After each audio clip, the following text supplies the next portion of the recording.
right, today we're looking at one step at a time.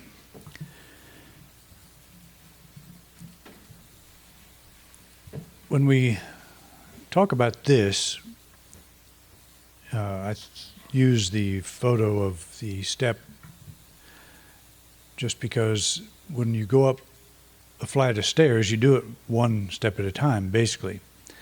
Unless you're in a hurry, then you can do two or three at a time. Or if you're like some people, you go down the stairs more than one at a time.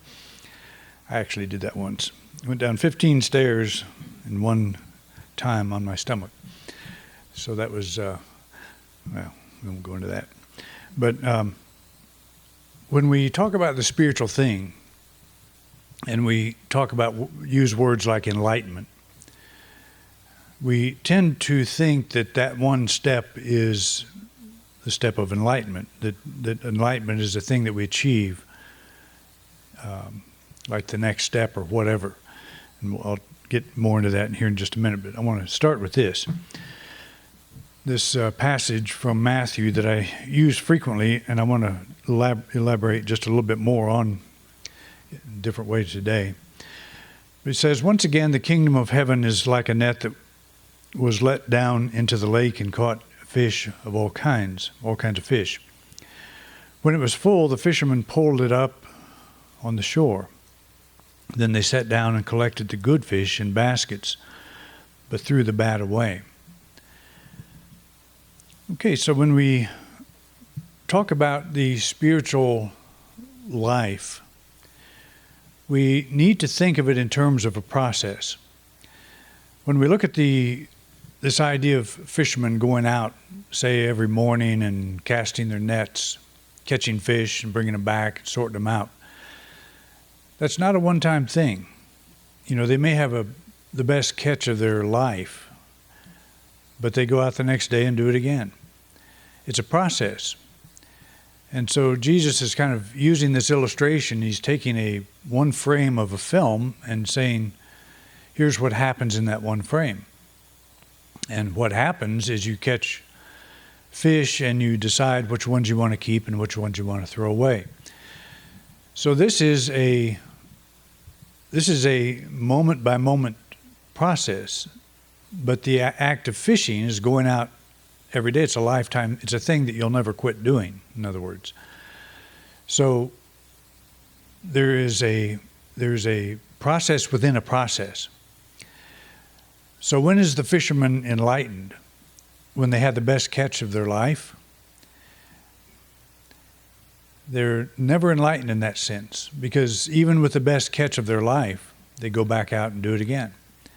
They keep at it, because that's the nature of life. We're here to live our life. And there is this sense that on the spiritual path, one day we're going to throw our nets out and make this perfect catch. And that's called enlightenment. We're going to get there. We're going to be there. Do we consider Jesus an enlightened soul? Most of us do, I think. Do we consider him a person who did not live a life of hardship? Was there ever a time when he was not under attack or not experiencing challenge of some kind? I wouldn't really want to trade places with him in that respect. So is an enlightened soul one who never has another challenge in their life? Is it a person who reaches a state where they no longer have to deal with the same things you and I have to deal with? And there is a hope that is how it works. But it works more like the fisherman that goes out every day, deals with the catch of the day. It's the same process. There's a certain kind of fish you keep and a certain kind you send back. So that never ends. And Jesus is illustrating something here. I think he's not talking about fish, actually. He's talking about us. You know, he's teaching. He's a spiritual teacher. He's revealing how the mind works. And every day we get up, our mind we cast out and catch all these ideas, all these fish. Some are good, some are not. And by good, we mean they work for us. And by bad fish, we mean they work against us. So he's calling something to our attention. What kinds of fish are we keeping? What kinds are we throwing back? But he's not talking about something that you're going to finally get that down perfectly and never make another mistake again or never keep another bad fish. The fishermen do it every day. They go out every day and do the same thing again. And, of course, they would not, in all likelihood, go out and start hanging on to the bad fish. But we sometimes do, don't we, on the spiritual path? We know better. We know that, I'm having this reaction and I know better. I know I'm above this and I'll probably be okay in a day or, maybe 30 minutes or whatever. But right now I'm not having a real good experience. And so I look at myself and I, in somewhat of a level of disgust that I should know better. And I'm not behaving as if I know better. But in the spiritual context, the term enlightenment is often misunderstood. We might think of it as a singular experience, like passing through a door from a dark room to one full of light. There are cases where this seems to be true, but we don't always know the facts of a person's inner life. Their sudden breakthrough may be the result of years of preparation. And I've used Paul's experience on the road to Damascus, where he was, heading out to persecute Christians. He was not a real fan of Christians in his early career, but he had this experience of some kind, and it's reported a little bit differently in a couple places in the New Testament. But there's a sound. Some people heard it as thunder. Paul heard it as the voice of Jesus saying, "Why are you doing this? Why are you persecuting me?" But he never had a physical experience with Jesus. They were contemporary, but they never met, apparently. But he had this illumination, and it changed his life. And we know that it did because one day he was in the dark room, the next day he was in the light room. It actually changed him. And that's a pretty good sign that he had an experience that was very real. How he interpreted that's his consciousness and all, but some scholars explain that he was on the trail of Jesus. He was persecuting Christians, so he was probably hearing all kinds of wonderful healing stories that this man was doing, was the good works he was performing. He was following his trail, where he had been and the people that he'd influenced, and Paul probably saw this, and the thought is that he saw enough of this where his mind began to open up in one moment, in a flash. It appeared to be in a flash, but it was really a process. He caught the big good fish, and it changed his life forever. And actually, Paul is the one that's responsible for the development of the church. It wasn't Jesus that did it. It was Paul. And he went around he was a phenomenal individual. When you read about some of the things he did, or all the things he did, what we know of him, he had an incredible amount of energy and stamina and fearless just to go out and do what he did. But the point I'm making here is his case may not be where he walked from one room to another. It appears that he did, but he may have been prepared. But a lot of the mystics that you read about spent a great deal of their life in study and prayer and research and trying to have this mystical breakthrough, and they do finally.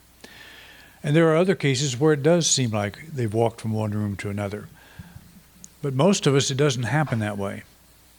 It's a process, and it's a process of going out fishing every day and looking at what we're catching and keeping, and looking at what we're throwing back. It's one step at a time in that regard. So let's think of enlightenment first as the understanding that we are spiritual beings inhabiting a body in a material environment. To be unenlightened is to live as if we're confined to a body and subject only to our material environment. Okay, so just the idea, if you're able to grasp this, that I am a spiritual being living in this body's not me. That's the first step of enlightenment. And that's actually the step of enlightenment. It's like if you're traveling and you're going to a place and you discover that you're going in the wrong direction. Maybe somebody says, "Where are you headed?" And you say, "I'm headed to wherever." And they say, "Well, you're going in the wrong direction. You need to go that way." That's a moment of enlightenment. You're not at your destination. You're not, full-fledged mystic, but you're going in the right direction, and that is enlightenment. That's how we would think of it. So when you think of yourself not as a being confined to a body, and there's a great deal of the world that thinks that we are the physical body, and that which we call consciousness is generated by the brain. So whatever I am, I'm a physical being. That means I'm in this body, I'm trapped, basically. And they may not think of it that way, but you are confined to your physical body. This life is all about your body. So the moment you say, well, maybe that's not true. Maybe I'm a spiritual being that has a body. So the two kinds of thinking that follow both of these models is completely different. And the moment you grasp that you are a spiritual being living in a physical body in a material environment, you have been enlightened. Does that mean you've got a full scope understanding of all the spiritual dimension? No, it doesn't mean that. But you've suddenly turned from one way of thinking to another, and this other way is the true way. And I say that knowing that there are people that believe it is not, but I'm not going to argue that point. In my mind, we are spiritual beings. I have no doubt about that. That's why I get up here and talk about it all the time. That we are something more than the physical body. And we're going to lay this body down one of these days and discover that we're just fine. That there's more to us than this body. So that to me is enlightened thinking. It is thinking in the right direction. As I was talking about Bishop Irenaeus last week, he was one of the early bishops of the early church, and he actually coined the phrase orthodox, and it means straight thinking. And to him, straight thinking was the way he thought. It's like Jesus died for your sins, came as the Son of God, the only begotten Son of God, and all that. Read the Apostles' Creed, that's orthodox thinking. In his mind, straight thinking. So, what is straight thinking to you? What is your orthodoxy? That's what we're here to figure out. What is a good fish and a bad fish? Do we let some other person decide what is best for us on the spiritual path? See, there's basically three ways to think of ourselves. There's more than that, but there's three ways that we are thought of. I'll say that. There's the materialist who believes that we are a body and brain and that consciousness is generated by that. There's the mainstream Christian, and actually the mainstream Christian holds, a lot of the views they hold are compatible with other faiths as well, so we'll kind of lump this all together. Believes that we're here, that we've fallen into a state of sin and are in need of redemption, and then at the end that call is made and we either go to heaven or hell. And then there is a third camp, which I'm in, that says none of that is true on any of those levels. Any of those two levels are true. That we are spiritual beings. When we drop this body, we actually find that the soul is pure, absolutely pure. that there's no need for redemption, no need for a cleansing of sin. The only sin we carry around is connected with the belief that we're confined to the body. And when we realize through the loss of the body that we're not confined to it, the soul is free of all limitation, all sin. The word sin means to fall short. We stop falling short. We don't have to worry about our falling shorts. We're okay. Did you get that, Fred?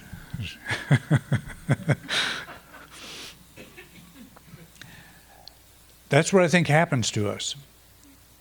When we drop the body, we see that type of thinking goes out the window. It is totally irrelevant. And that's what the near-death research tells us. They say it's nothing like the religious people have taught us. And I think that's what we'll find is true. So that kind of thinking that says, I'm a spiritual being, not subject to all of this stuff. And again, when you go back to study how the early church is formed, so much of it is about control. I'm going to control your thinking. I'm going to inflict upon you a disease, and that's called sin. And I'm the only one that can take that sin away from you. My teaching, the way I'm presenting, and the way I'm presenting is Jesus is the one, but you've got to accept it, and you've got to come to my church, you've got to be part of my thinking.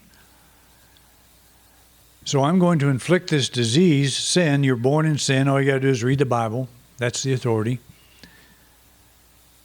But you need to do something about that. And the thing you do about that is join me.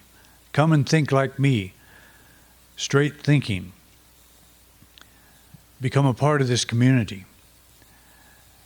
And you will be saved in the end.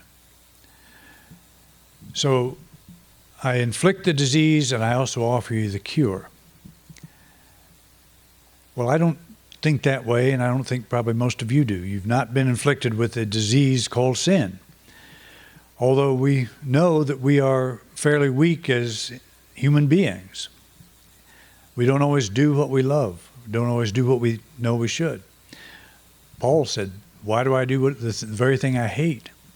You know, he had the same problem I have, and I'm sure a couple of you have had that same problem.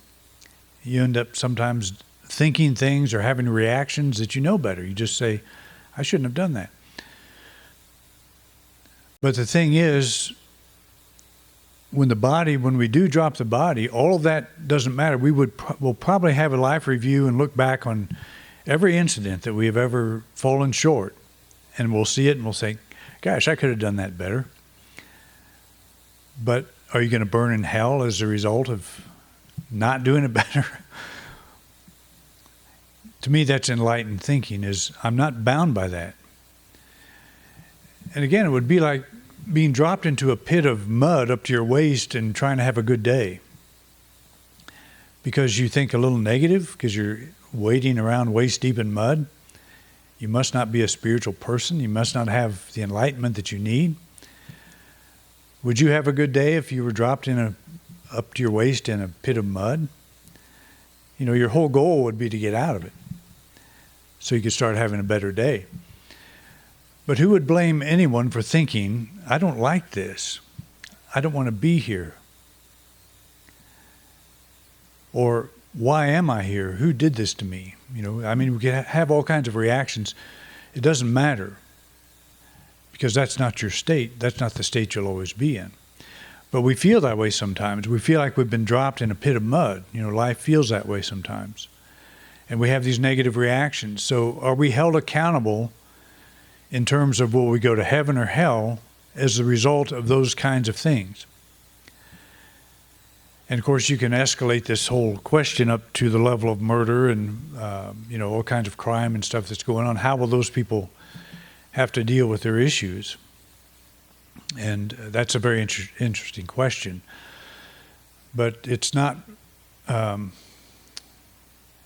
either we are spiritual beings, image and likeness of God, or we're not.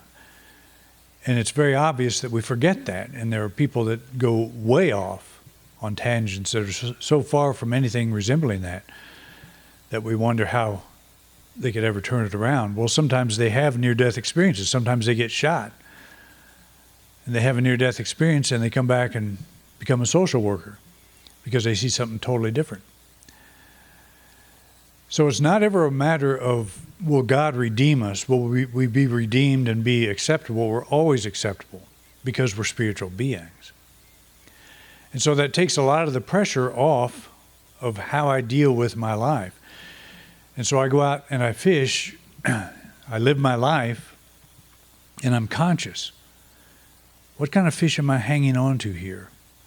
Somebody pulls out in front of me, what kind of fish jumps into my net all of a sudden? Is it a good fish or is it a bad fish? If it's a bad fish, am I going to hang on to it for the next 10 blocks? We're thinking about what I just went through.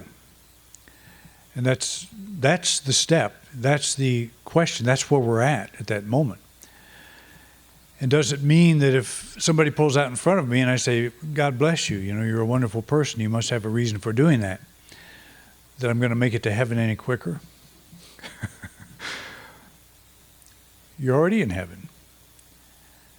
It just depends on the steps you're taking, the kind of fish you're hanging on to at this moment. When will God ever start acting more like God than now? When will this universe be more complete than it is right now? We're in a body in this universe. We're experiencing it from that perspective. But it's never going to change in terms of how it behaves. And the nature of God is not going to change because we behave well or because we behave poorly. I have very little doubt that one of these days the earth is going to experience a major cataclysm. And I'm not saying that in a biblical sense of any kind, but just a natural geological sense.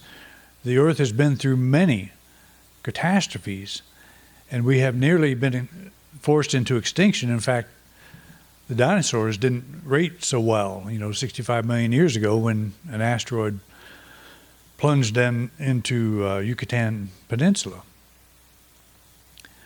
That'll probably happen again.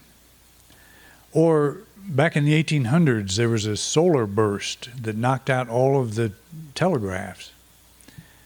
What if, scientists say if that same solar burst happened today in this computer world, we would have no services. Everything would be gone. You couldn't pump gas, you couldn't bank, you couldn't buy groceries, you couldn't do anything.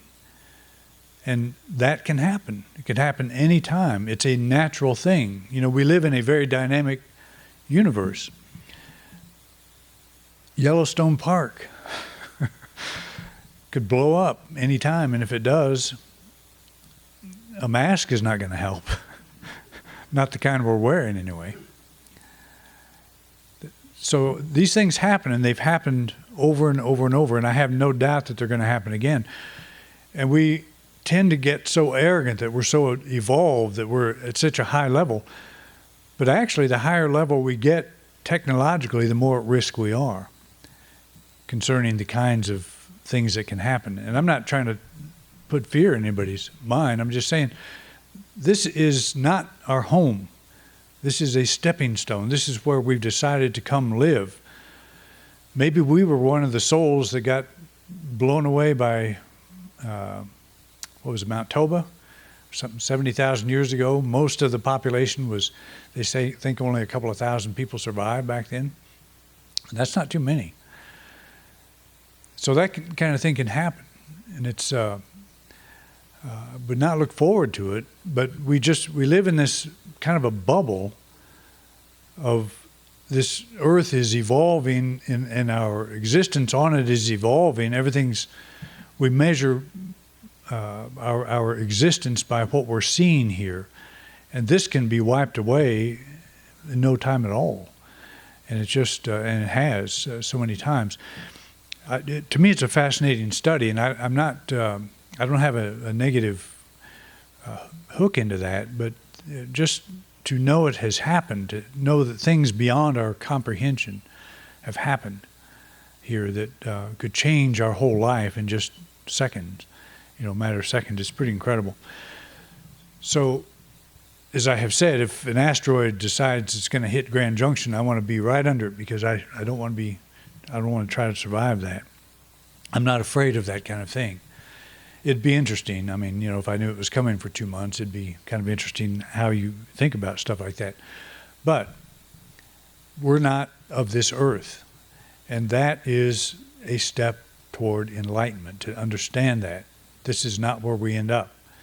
We go through a lifespan here, and that's just one of our human lifespans. The enlightened approach to life's events is to consider them from the perspective of a spiritual being with limitless capacity. Rather than feeling trapped, we make mental and emotional choices that are based on the truth of our spiritual capacity. So sometimes that's a very conscious effort that we have to make, when we are being drugged down by something. And it doesn't always take a whole lot to do that, to pull us down. Somebody says something happens, you start thinking and you start building this whirlwind of negativity. And pretty soon it feels like you're carrying this big weight, and you're really not. It's a mental, emotional thing for the most part, a construction of our own mind. So the enlightened approach would be to say, look at that. Look at what I'm doing to myself here. And I'm hanging on to a whole lot of bad fish I don't really want. And so the one step that we are to take is to let that go, to toss that fish out, and to take on a good one, which is the acknowledgement that my life is unfolding in divine order. To live a prayer-centered life is to not only be aware of the choices that we're making, but to deliberately make choices that are in keeping with the truth of our spiritual capacity. Prayer is the twofold process of denial and affirmation, releasing the unwanted reaction and affirming the truth. Jesus compared it to tossing bad fish and keeping the good. So prayer life is a thing we do. It's a process. And it's a thing we do moment by moment. When you think about it, our mind is always doing something. And how aware are we? And are we victims of our mind? Are we victims of the things that we think make us think negative? Or do we have something to say about it? As a spiritual being, we would always have something to say about it. So that's the one step, is bring ourselves into this, back to this awareness. I'm a spiritual being in this physical environment. But this is not me. I've got greater capacity than this. The bad fish is a negative response to an appearance. We do not deny the appearance, but we release the negative energy we give it. We then affirm the truth with a statement, something like this: greater good is now unfolding through this appearance. That's a simple statement, but when you think about it and say it, when you're feeling afraid, when you're reacting, whenever, greater good is now unfolding through this experience.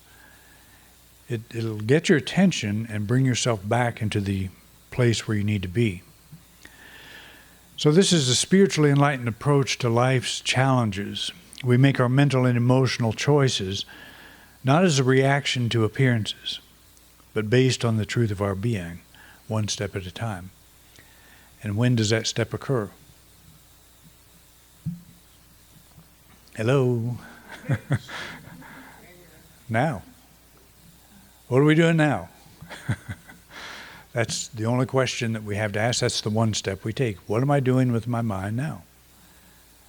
Pretty simple, if you can remember it. That's the hard part. All right. Well, thanks for coming out. We'll see you again next week.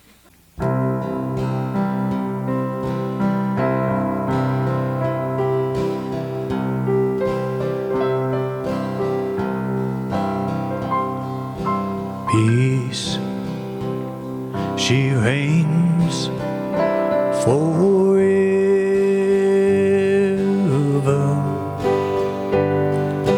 locked in silent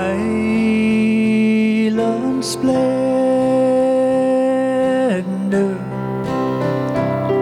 The ebb and flow of the air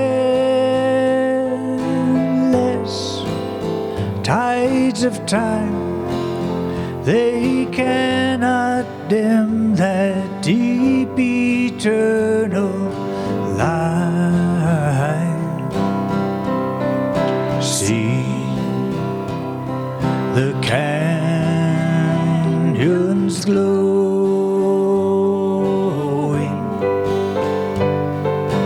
light of spirit growing.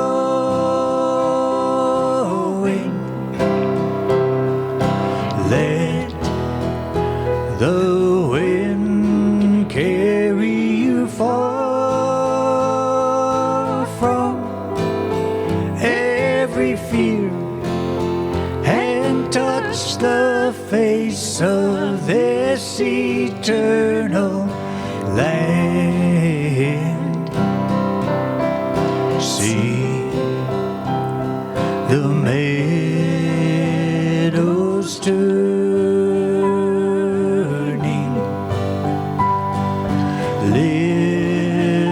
lilies are not yearning.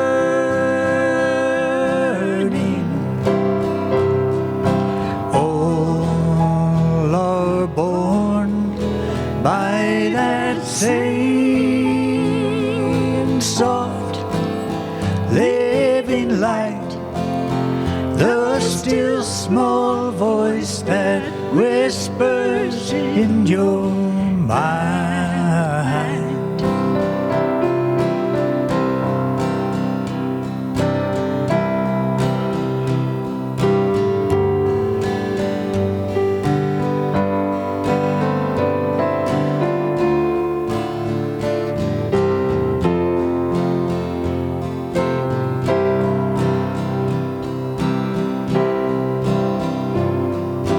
We are one with all nature's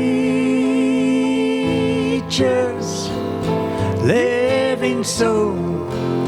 She rises in us like a silent night.